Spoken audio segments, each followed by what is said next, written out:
Assalamualaikum warahmatullahi wabarakatuh.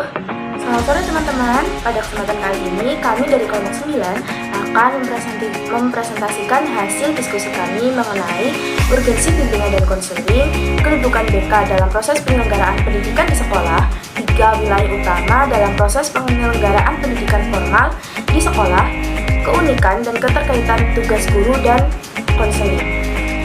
Namun sebelum kita memasuki materi yang pertama, izinkan saya memperkenalkan diri saya terlebih dahulu dan memperkenalkan teman-teman saya yang lain.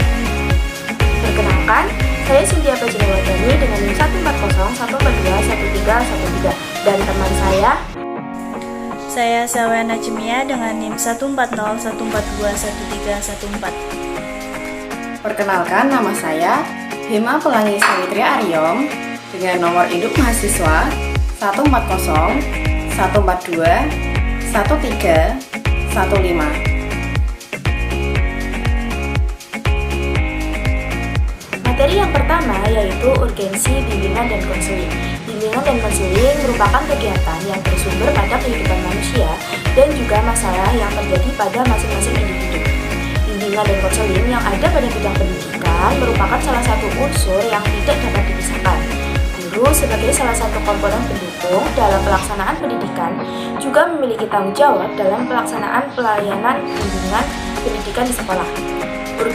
Urgensi bimbingan dan konseling di sekolah mengacu pada Undang-Undang Nomor 23 tentang Sisdiknas, yakni Undang-Undang Sistem Pendidikan Nasional yang berbunyi, pendidikan adalah usaha sadar dan berencana untuk mewujudkan suasana belajar dan proses pembelajaran agar peserta didik secara aktif mengembangkan potensi dirinya untuk memiliki kekuatan spiritual keagamaan, pengendalian diri, kepribadian, kecerdasan, akhlak mulia, serta keterampilan yang diperlukan di dunia, masyarakat, bangsa, dan negara.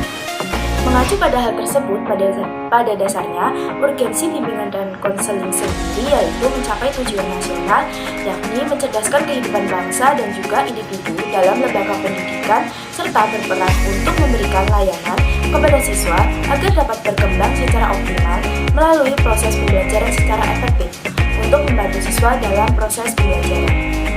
Untuk materi selanjutnya akan dibacakan oleh rekan saya. Terima kasih. Materi yang kedua adalah kedudukan bimbingan dan konseling dalam proses penyelenggaraan pendidikan di sekolah. Kedudukan bimbingan dan konseling berguna untuk mengembangkan potensi pada masing-masing individu sesuai dengan kemampuan dirinya masing-masing. Hal itu berguna agar dapat menyesuaikan dengan lingkungannya. Bimbingan dan konseling juga mempunyai kedudukan dan fungsi sebagai pendukung maju atau mundurnya suatu mutu pendidikan. Selain itu, bimbingan dan konseling juga mempunyai kedudukan untuk mengintegrasikan dari seluruh potensi siswa yang mana potensi tersebut mencakup kognitif, kepribadian, hubungan sosial, norma, serta nilai. Selain uraian di atas, BK juga dapat mendampingi siswa dalam hal sebagai berikut. Yang pertama adalah bimbingan dan konseling dapat mendampingi dalam perkembangan belajar atau akademis di sekolah. Yang kedua, BK membantu untuk mengenali diri sendiri dan mengerti kemungkinan-kemungkinan yang terbuka bagi mereka, baik itu sekarang maupun di masa yang akan datang. Kemudian yang tiga adalah BK membantu untuk menentukan cita-cita dan tujuan dalam hidupnya, serta menyusun rencana yang tepat untuk mencapai tujuan-tujuan tersebut.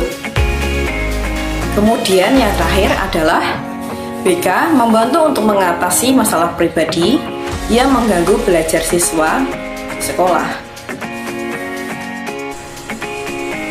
Materi selanjutnya yaitu tentang 3 wilayah atau bidang utama dalam proses penyelenggaraan pendidikan formal di sekolah. Dalam dunia pendidikan, terdapat 3 wilayah pelayanan bimbingan dan konseling yang tidak dapat dipisahkan, yaitu yang pertama wilayah manajemen dan kepemimpinan, yang kedua wilayah pembelajaran yang mendidik, Dan yang ketiga, wilayah bimbingan dan konseling yang memandirikan. Yang pertama, wilayah manajemen dan kepemimpinan.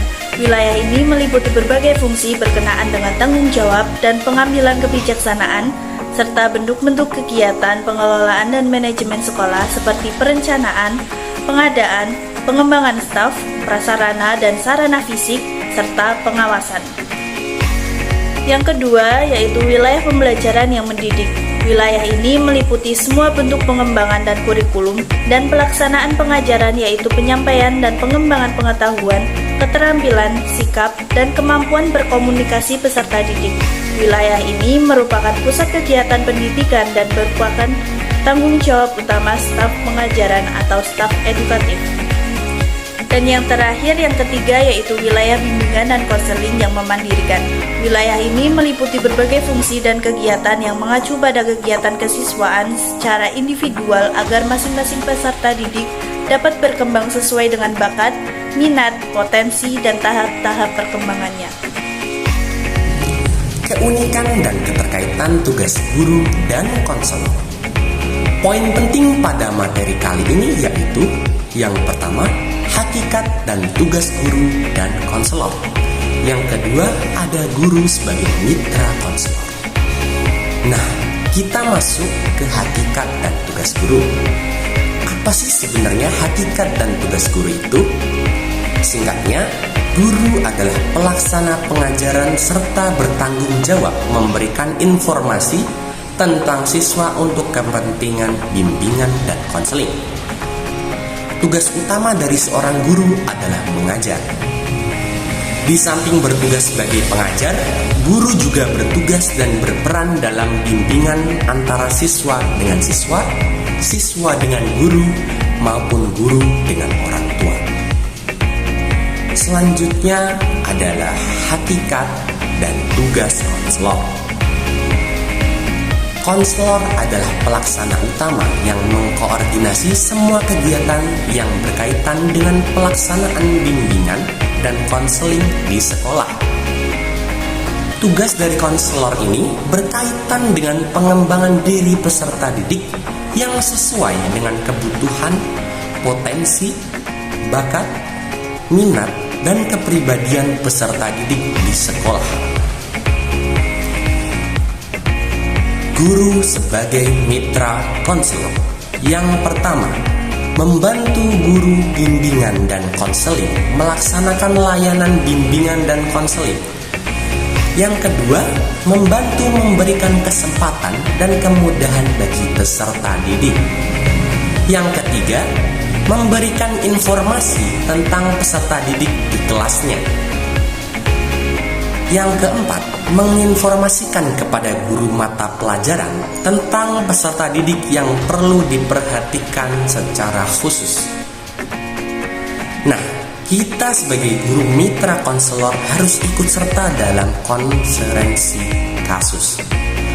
Keunikan dan keterkaitan pelayanan pembelajaran oleh guru dan pelayanan bimbingan dan konseling. Nah, berikut ini saya lampirkan contoh